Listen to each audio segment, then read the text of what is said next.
Ya, kita akan lanjutkan materi kita nih di sore hari ini. Nah, kalau tidak salah kita tinggal punya waktu 3 kali bertemu ya dengan ini ya. Nah, jadi 2 kali lagi setelah ini pertemuan ini. Kak, terasa Pak Diki Pantus ya kuliah 1 semester sudah di penghujung lagi. Nah, saya mungkin mengingatkan kadang-kadang kuliah walaupun pakai Zoom kita masih seneng gitu ya. Nah, satu hal biasanya di tingkat level S2, S3 yang paling banyak itu adalah eh, tesis, ya, tesis disertasi. Karena tidak bebarengan di Zoom ya. Kalau kuliah ini bareng-bareng di Zoom ya gitu ya. Tapi ketika bikin tesis ini menyendiri, Pak Antu sendirian, Pak Diki sendirian, gitu ya. Nah, itu Pak Inan sendirian dan lain-lain. Nah, itu jadi tolong mungkin diperhatikan ya, saling mengingatkan dengan teman atau bagaimanalah kerjasamanya ya supaya kompak bisa selesai. Karena sekolah yang baik itu ya, kuliah yang baik itu bukan yang pinter ataukah yang bagaimana, yang lulus lah, ya enggak? Terus kalau pinter juga tuh lulus sama juga kan gitu ya. Iya, iya Pak. Iya, ya. Yang tidak lulus bukan berarti bodoh itu juga bukan berarti bodoh yang tidak lulus itu ya, tetapi saya ingatkan bahwa kuliah yang baik itu adalah yang lulus. Gitu masuk dan lulus ya mencapai apa namanya itu target yang sesuai gitu ya. Target sesuai lulus kita itu ya. Syukur-syukur lulus sesuai dengan waktunya. Kalau meleset-meleset lah misalnya tidak terlalu jauh. Karena kita sadari bahwa semakin lama kuliah itu semakin besar biayanya. Itu ya, biaya yang harus kita tanggung, yang Anda tanggung gitu, gitu ya. Semakin besar. Yang kedua, selain dari biaya adalah kehilangan peluang, opportunity gitu ya, kemungkinan-kemungkinan kalau Pak Diki akan promosi gitu ya, ada promosi di kantor, ada rotasi-rotasi ke job yang lebih bagus yang apa diharapkan karena standing akademik kita misalnya belum memenuhi syarat, padahal kita sedang dijalani gitu ya. Nah itu sering menyesal gitu. Aduh, gunaon can lulus. Nah itu ya. Jadi mudah-mudahan lah saya doakan semuanya bisa diberi kemudahan di dalam menyelesaikan studinya ya. Terutama yang tadi ya tesisnya gitu ya. Tesisnya sering-sering di antara kita itu mogok dalam tesis. Karena apa tadi menyendiri itu tadi. Ya, kadang-kadang motivasinya jadi menurun ya karena kesibukan dan menyendiri ya. Oke ya. Jadi sekali lagi harus saling ingatkan,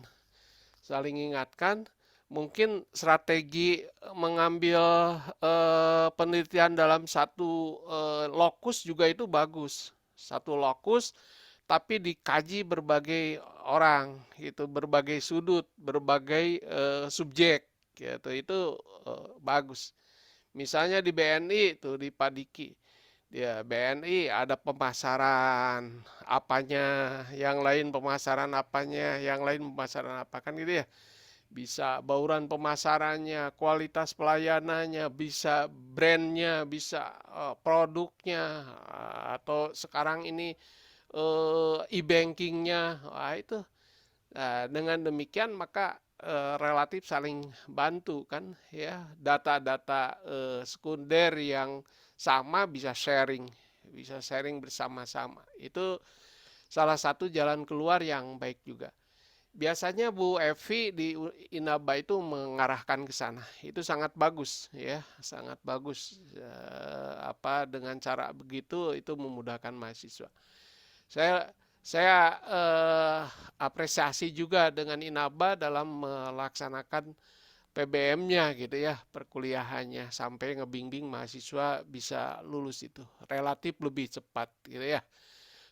Relatif lebih cepat, lebih tepat waktu dan juga tingkat DO-nya kecil gitu ya. Hampir seluruhnya inputnya, outputnya 100% gitu ya, AEE-nya gitu ya.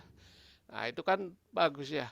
Kalau banyak residu, banyak yang tersisa tidak lulus atau KDO itu kan juga kurang baik, kurang efektif ya PBM-nya.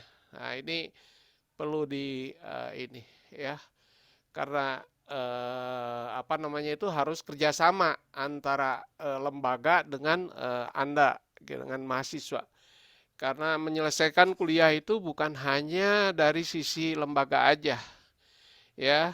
Mahasiswa mungkin lebih banyak, bisa jadi lebih dari 70% atau 80% itu mahasiswa yang harus aktif gitu kan ya, dibandingkan dengan lembaga. Oke, kita lanjutkan di pertemuan ke berapa ini? 13 ya, sesi 13 kuliah kita itu. Kita bicara mengenai sumber daya manusia retail ya, HRM retailing, Human Resource Management Retail. Oke, jadi kalau bicara human resource kan berarti menyangkut SDM, MSDM. MSDM itu biasanya kita mulai dari apa namanya itu analisis job analysis ya, menilai menilai kebutuhan tenaga kerja. Lantas berikutnya adalah job specification ya, menentukan spesifikasi tenaga kerja. Lantas berikutnya adalah job recruitment ya. Setelah job recruitment adalah selection ya, training dan penempatan ya itu. Dan terakhirnya adalah maintenance SDM. Itu adalah proses atau elemen-elemen yang harus dilakukan dalam MSDM ya. Sehingga dari analisis jabatan itu akan muncul kebutuhan nanti. Analisis jabatan ini seberapa banyak jabatan ini di jabatan A misalnya diperlukan dipangku oleh berapa orang ya. Kita harus dihitung, itu ada formulanya. Mungkin itu di MSDM sudah dibahas. Baik. Nah, di MSDM yang kita bahas itu memang tidak seluruhnya ya, tapi lebih banyak bagaimana ngukur kinerja SDM ya.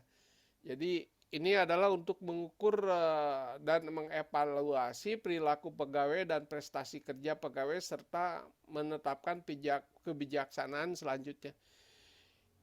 Ya, dari evaluasi SDM ini kita akan apa namanya itu menentukan nanti banyak ya dari evaluasi SDM itu efeknya. Bisa ke promosi kan gitu ya, paling dekatnya misalnya memberikan insentif gitu ya, memberikan reward bonus gitu ya, jauhnya promosi itu ya, rotasi, mungkin saja melakukan demosi. Nah itu ya, menurunkan. Nah itu jangan sampai lah. Jadi kita usahakan karyawan itu ya apa namanya itu di dalam bekerja dia harus regres gitu ya, naik gitu ini, naik ini duit yang diinjeknya itu naik tuh ya ke kanan gitu ya. Jadi jangan sampai turun. Nah itu karena ya namanya itu kalau turun itu seperti gini peribahasanya gitu ya. Kalau seseorang itu terbiasa makan sate gajah, katanya gitu Pak Diki ya, itu tidak mungkin dia apa tuh makan sate semut. Nah itu ya, turun turun pendapatan itu diibaratkan tadi kebiasaan makan sate gajah turun menjadi makan sate semut. Nah itu ya. Nah ini kan kondisi dengan COVID itu banyak yang terjadi semacam itu kan ya. Nah, ya turun penghasilan, turun pendapatan. Nah, bagaimana perusahaan untuk mempertahankan supaya kinerja SDM-nya itu meningkat? Karena produktivitas individu ya secara akumulasi nanti akan menunjukkan produktivitas perusahaan atau ya produktivitas organisasi gitu ya. Karena produktivitas organisasi atau perusahaan itu ditentukan oleh produktivitas individu-individu. Kalau produktivitas individu-individunya itu bagus, meningkat ya, kinerjanya, performanya bagus, maka kinerja perusahaan juga akan bagus. Nah ini itu yang perlu dipahami. Ini formula bagaimana mengukur productivity. Ini productivity itu diukur dengan ini, net sales dibagi number of full time equivalent employee. Jadi dikaitkan dengan pendapatan bersih. Ya, pendapatan bersih, net sales itu. Net sales itu formulanya adalah penjualan kotor dikurangi dengan diskon dan allowance. Nah, gitu. Ada retur juga. Kalau sekali lagi net sales itu adalah penjualan kotor, ya pendapatan kotor dikurangi dengan diskon, allowance, ya dan retur dibagi dengan berapa orang tenaga kerjanya yang diaktifkan di sana. Ini untuk mengukur productivity. Productivity kan input dibagi output kan gitu.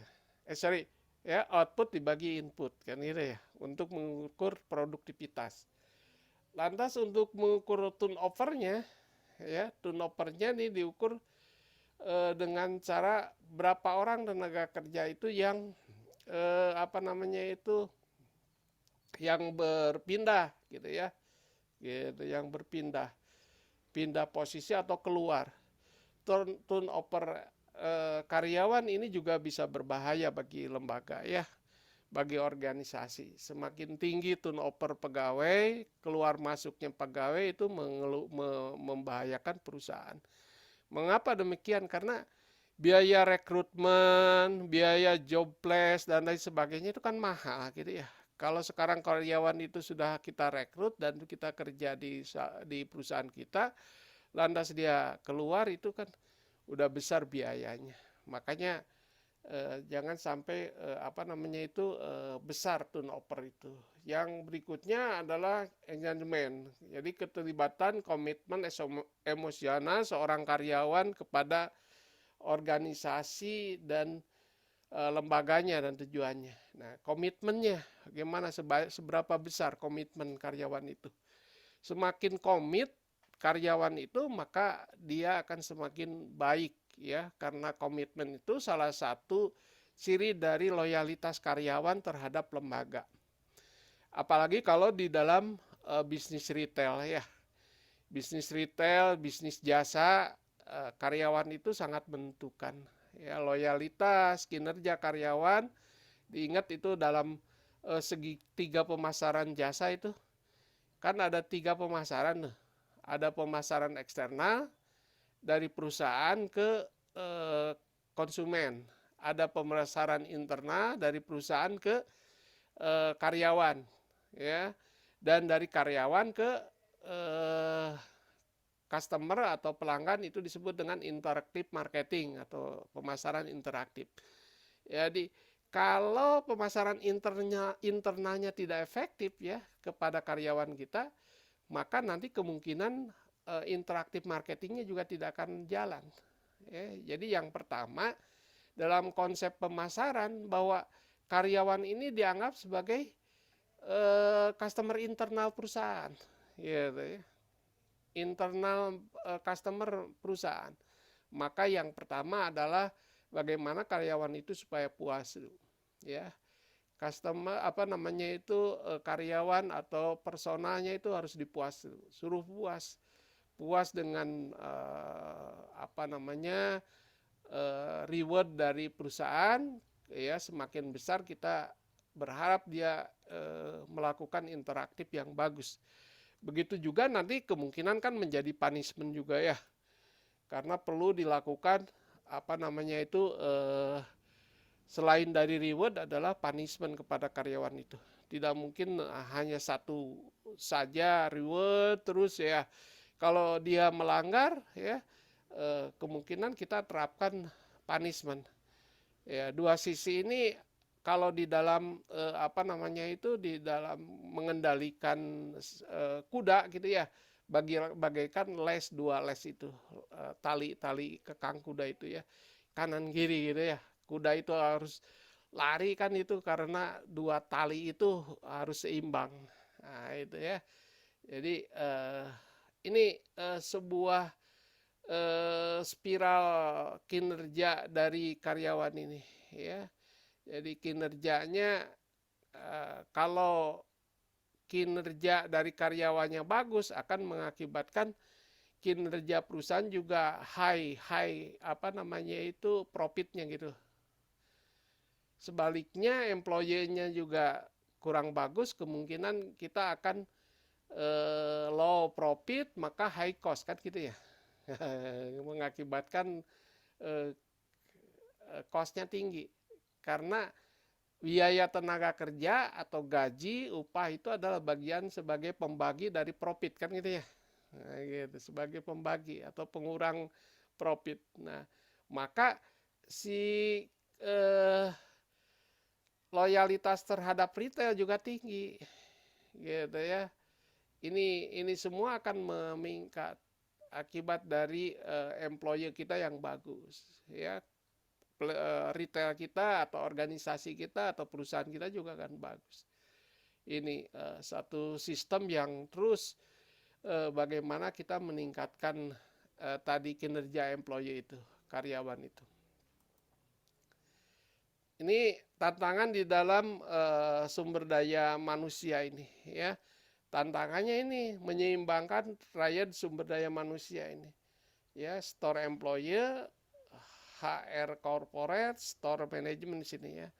HR corporate ini nyangkut apa? Menyangkut tanggung jawab untuk membangun kebijakan, mendukung penggeser strategi dan menyediakan alat pelatihan yang digunakan oleh manajer dan karyawan untuk menetapkan kebijakan tersebut. Ini alat-alat. Sedangkan store manager, ya store manager ini bertanggung jawab untuk membangun kebijakan melalui manajemen sehari-hari mereka, karyawan yang bekerja untuk mereka. Ini store manager yang bertanggung jawab. Store leader ini adalah yang memainkan peran aktifnya. Mereka mendefinisikan bagaimana kebijakan corporate dan kebijakan si store manager tersebut. Itu dari segi tiga itu. Jadi dua kebijakan dari store perusahaan, corporate dan store manager ini akan mempengaruhi dari store employee tadi ya, karena employee para pelaksana kan. Nah, expenses control, biaya kontrol. Jadi kurangnya pengalaman dan motivasi banyak karyawan retail yang sangat merepotkan perusahaan karyawan tersebut, sering kontak langsung dengan pelanggan. Penampilan kurang menarik, perilaku yang kurang sopan, sikap tidak baik. Ini akan mengakibatkan efeknya pada penjualan dan loyalitas pelanggan. Jadi kan ada karyawan itu ada dua kelompok gitu ya. Ada karyawan yang disebut dengan frontliner, ada karyawan yang di back office. Ya usahakan karyawan yang depan ini ya, frontliner yang interaktif dengan pelanggan ini nih ya, ini sangat mempengaruhi penjualan dan loyalitas. Terus ada karyawan part timer, paruh waktu. Paruh waktu itu bisa saja ya lebih murah dari karyawan full time. Karena karyawan paruh waktu ini biasanya tidak ada tunjangan-tunjangan kesehatan, pensiun, keamanan kerja dan lain sebagainya. Ini bisa kan, atau mungkin sekarang ini dengan outsourcing gitu kan ya. Paruh waktu atau outsourcing. Tapi keberlangsungan perusahaan juga apa namanya itu ditentukan dengan karyawan yang tetap itu. Jadi ada perusahaan yang mengambil kebijakan sekarang ini sebagian besar adalah dengan part timer ya atau outsourcing.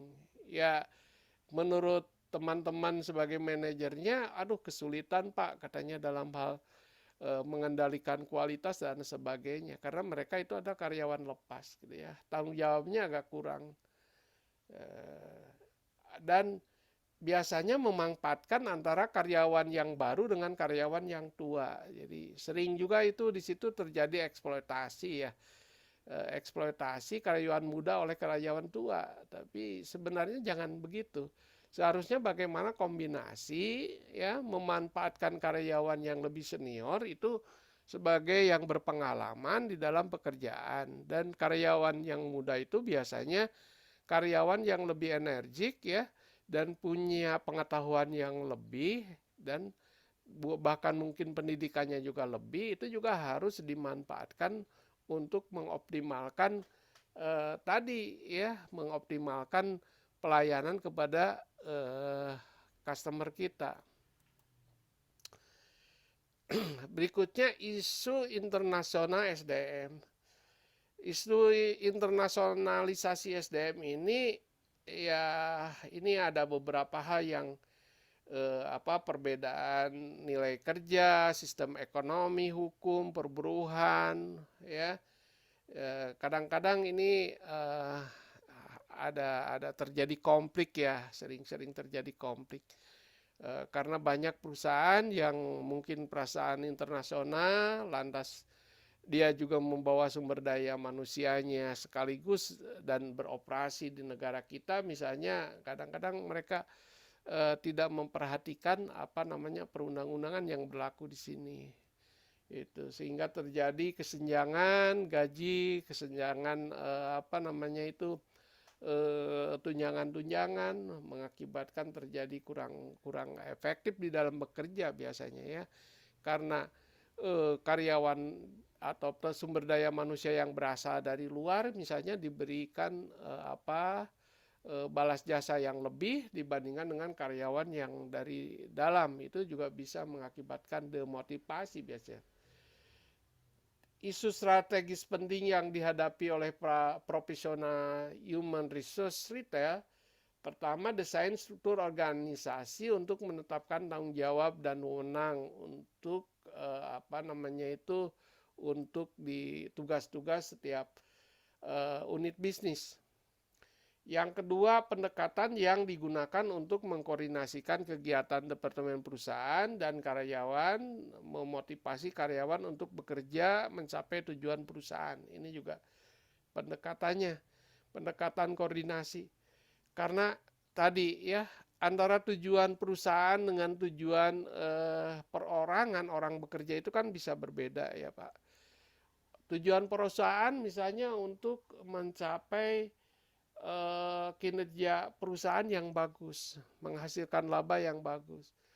Tujuan orang bekerja misalnya ingin memperoleh pendapatan yang besar gitu kan. Padahal pendapatan yang besar merupakan tujuan karyawan, itu bagian beban bagi perusahaan, kan bisa mengakibatkan profitnya menurun. Nah, itu bisa beda ininya. Oleh karena itu perlunya yang disebut dengan KIS, koordinasi, integrasi, dan sinkronisasi gitu ya.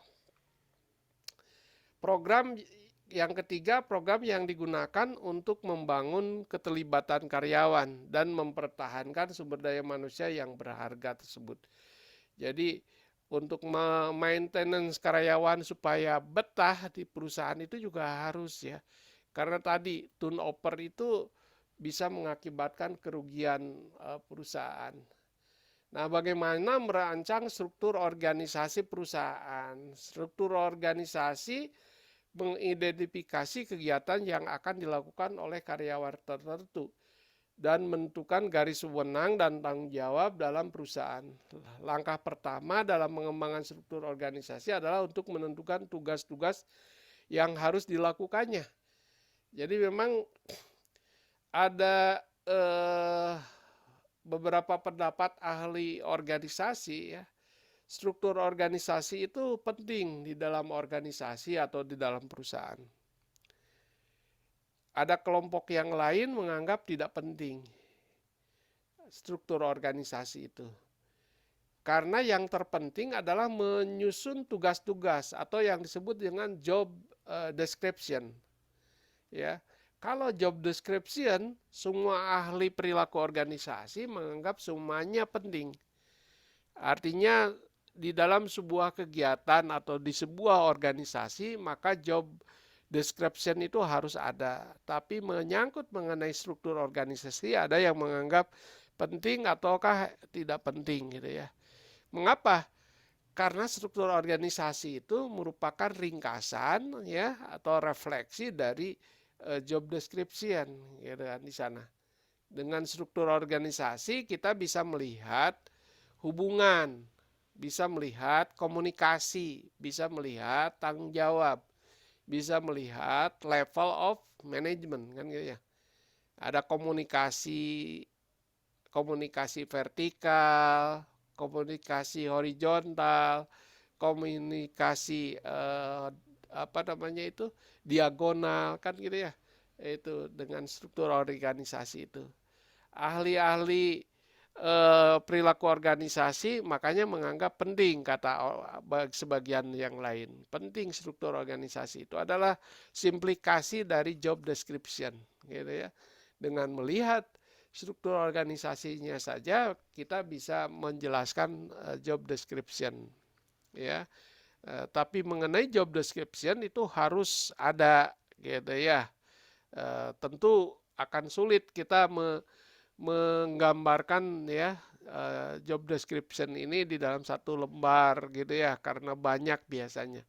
Tetapi kalau disusun dalam sebuah struktur organisasi maka akan bisa kita gambarkan ya simplikasi atau penyederhanaannya. Nah, ini nyangkut mengenai apa text format by the typical multi-channel retail firm ya. Jadi ini nyangkut mengenai bagaimana job description ya dari masing-masing struktur. Jadi di sana ada merchandise management. Apa tugasnya dia? Ini tugas merchandise management membeli barang, kontrol barang, ya, harga barang dagangan, ya, ini adalah nyangkut mengenai merchandise management. Ada lagi store management. Store management ini nyangkut mengenai apa saja? Merekrut, menyewa, melatih karyawan, rencanakan jadwal kerja dan lain sebagainya. Dia tanggung jawabnya adalah store management, ya, store management atau kepala toko. Jadi sebuah toko itu biasanya ada store manager, ada merchandise manager. Kalau merchandise manager lebih bertanggung jawab pada produknya atau barang dagangannya.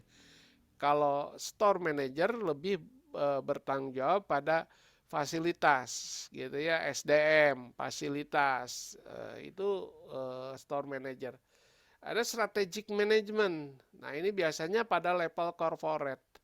Pada level corporate ini nyangkut mengenai pengembangan strategi secara keseluruhan. Mengidentifikasi target pasar, desain struktur organisasi, mengembangkan internet gitu ya, mengembangkan strategi global ini pada level korporasi tentunya. Jadi ada level toko, ada level korporasi. Apalagi kalau multi chain store gitu ya, toko yang panjang yang apa yang besar ya merupakan cabang-cabang itu banyak ini. Yang berikutnya di toko ini ada administratif manajemen. Ya, administratif manajemen. Administratif menyangkut mengenai apa? Pemasaran, ya, mempromosikan, rencana program komunikasi, rencana spesial promo, mengelola public relation, koordinasi, ya, terus mengelola SDM, mengelola rantai pasok. Ini bagian-bagian ya, bagian-bagian yang lebih divisi gitu ya. Kelola kinerja keuangan, visual merchandising, sistem informasi manajemen, penasihat hukum misalnya ya. Nah, ini semua masuk pada administratif manajemen. Administratif manajemen ini pada bagian-bagian level taktikal Ya, kalau tadi middle dan strategic. Ya, kalau kalau di manajemen itu kan levelnya ada level strategic, ada middle dan lower. Ya, ini lebih pada lower. Ini sebuah eh, struktur organisasi dari sebuah single store ya. Setiap karyawan dapat melakukan berbagai kegiatan, sedangkan pemilik manajer bertanggung jawab untuk semua kegiatan perusahaan ini. Jadi ini ada merchandise manager, store manager, ya. Di atas itu adalah pemilik. Nah, pemilik di sini biasanya ada akun financial controlnya, ya. Ini struktur fungsional biasanya, ya disebut dengan fungsional structure.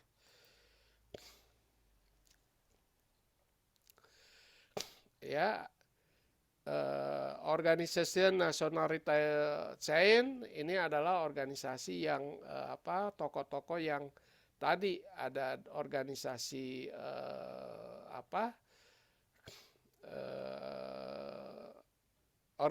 perusahaan yang besar, ya perusahaan yang besar ini biasanya menggunakan yang disebut dengan struktur matrik ya. Kalau yang tadi menggunakan fungsional.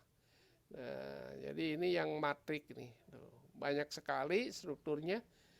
Ya, ada divisi, ada macam-macam nih ya untuk yang besar. Nah, kalau yang kecil saja tidak usah terlalu besar, tidak terlalu banyak ya. Bahkan ini ada ya semacam antar negara ya, ada muka cabang di berbagai negara gitu.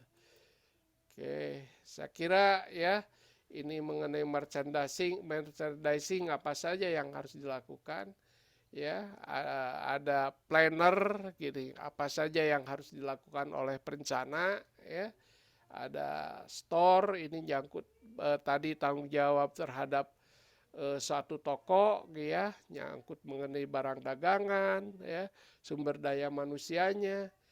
Ini operation itu menyangkut mengenai sistem informasi manajemen, rantai pasokan ya, visual merchandise dan sebagainya. Nah, ini marketing pekerjaannya nyangkut mengenai pengembangan iklan, promosi, media sosial dan lain sebagainya. Ini kita bicara mengenai job description finance ya, keuangan ini ya, ini nyangkut mengenai mengamankan penerimaan aset ya, modal, terus berbagai keuangan. Ada lagi private label. Nah, ini private label itu adalah divisi yang mengenai produk-produk yang diberikan merek oleh toko. Jadi ya, karena sekarang itu paling banyak ya. Sekarang ini semakin banyak toko mengeluarkan private label. Contohnya ada satu toko A gitu ya dengan produk sebutlah minyak goreng, dia kasih label toko itu gitu ya, atau tisu misalnya dia kasih label tersebut. Jadi ini yang disebut dengan private label gitu. Sebenarnya dia tidak memproduksi sebenarnya kan gitu ya, tetapi dia hanya mengemas, bahkan mungkin kemasannya dikirim ke produsen dan nanti dikemas oleh produsen dan nanti memakai merek dia. Internet, mobile, and catalog channel juga ini yang sekarang ini, karena toko tidak lagi sekarang hanya offline saja, tetapi online juga harus ya. Jadi sekarang banyak toko yang justru si offline itu hanya penunjang saja, sebagian besar dengan online gitu kan ya. Ini.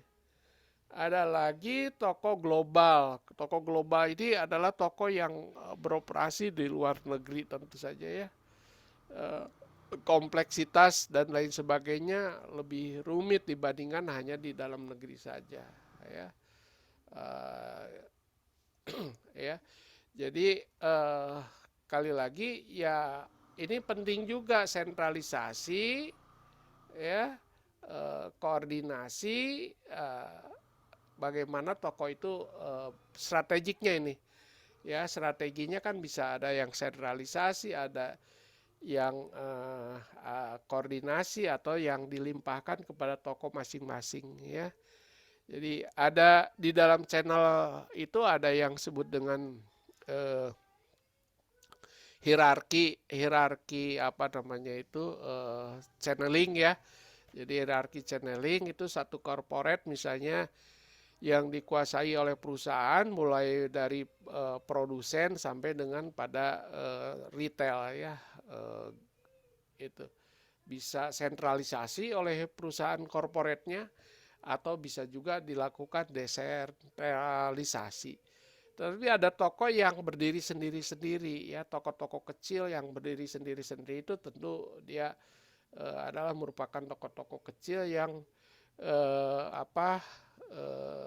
dimiliki oleh perorangan atau perusahaan-perusahaan yang tidak terlalu besar.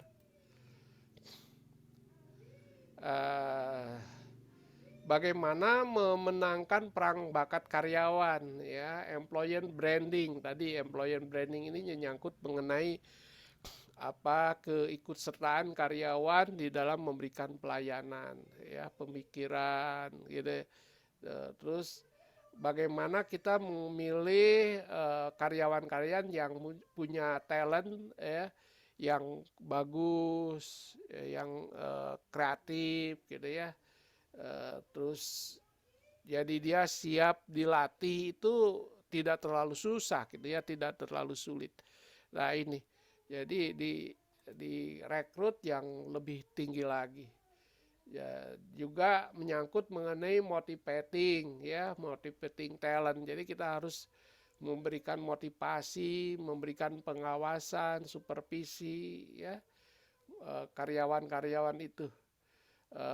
Membangun budaya organisasi yang positif, budaya organisasi produktif misalnya, budaya organisasi apa namanya itu jujur, gitu ya, cerdas gitu, smart gitu ya, di dalam mengelola organisasi ini.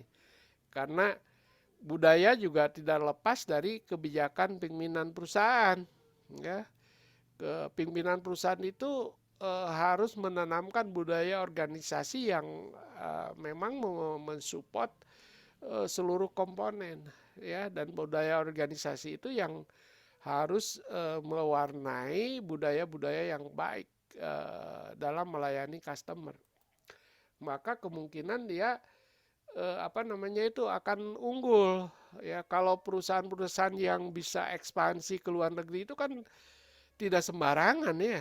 Jadi perusahaan-perusahaan yang punya budaya organisasi yang kuat, ya, budaya organisasi pelayanan prima, lain sebagainya. Sehingga nanti di setiap negara itu adaptif dengan budaya masing-masing negara, budaya masing-masing daerah, gitu ya. Jadi keterlibatan karyawan itu di dalam pengembangan bisnis retail itu sangat tinggi. Nah, sekarang ini media sosial juga digunakan di dalam bisnis retail. Oleh karena itu apa namanya, komunikasi melalui media sosial juga sangat menentukan, ya, positif, negatif dan sebagainya. Oleh karena itu hati-hati, ya, karyawan itu dalam menggunakan medsos. Karena apa? Karyawan itu adalah bagian dari perusahaan. Kalau dia menggunakan medsos, ya, walaupun atas nama pribadi, itu tidak apa namanya itu akan terkait dengan perusahaan. Selain itu, di dalam kebijakan sumber daya manusia adalah menyangkut hukum, ya, menyangkut hukum, menyangkut keseimbangan, equity, equal, ya, kesempatan dari semua karyawan itu. Equal di dalam memperoleh kompensasi, ya, equal di dalam memperoleh tunjangan, gitu, ya. Karena pada intinya equality itu adalah penting, jangan sampai tidak mensetarakan orang-orang itu. Selain itu adalah menyangkut mengenai keamanan, kesehatan, ya, nyangkut ini juga perlu jaminan, jaminan, ya. Ada lagi pelecehan seksual. Nah ini ya, jadi jangan sampai mengganggu ini ya di tempat kerja itu. Ya banyak nih lah kejadian cilok gitu ya. Ini hati-hati harus kita awasi. Ya, privasi karyawan itu harus kita hargai, harus kita junjung ya supaya karyawan itu memang karena bagian dari lembaga ya. Eh, ini apa namanya itu karyawan sebagai bagian dari organisasi tentu di dalam aktivitasnya ya harus benar-benar karyawan itu eh, terjamin gitu ya. Nah, terjamin pada saat bekerja maupun sampai nanti di akhir setelah selesai masa kerjanya. Demikian saya kira Bapak-bapak dan Ibu sekalian di dalam kuliah yang ke-13 ini mengenai Human Resource Management Retailing. Mudah-mudahan bermanfaat ya di hari libur ini. Semoga Bapak-bapak dan Ibu sekalian tetap diberikan kesehatan, kekuatan ya, menjalankan aktivitas sebagaimana mestinya. Dan kita doakan saudara-saudara yang sakit saat ini ya semoga disembuhkan, yang mendapatkan bencana, bencana banjir, bencana gunung meletus, bencana air rob ya, Allah segera mengangkatnya.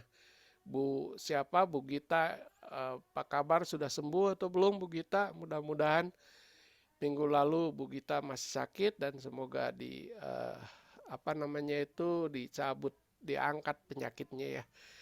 Demikian saya kira mudah-mudahan ada manfaatnya. Assalamualaikum warahmatullahi wabarakatuh.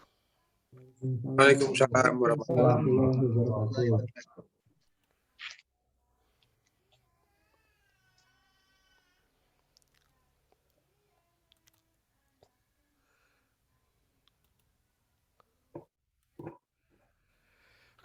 Oke, saya kira sekali lagi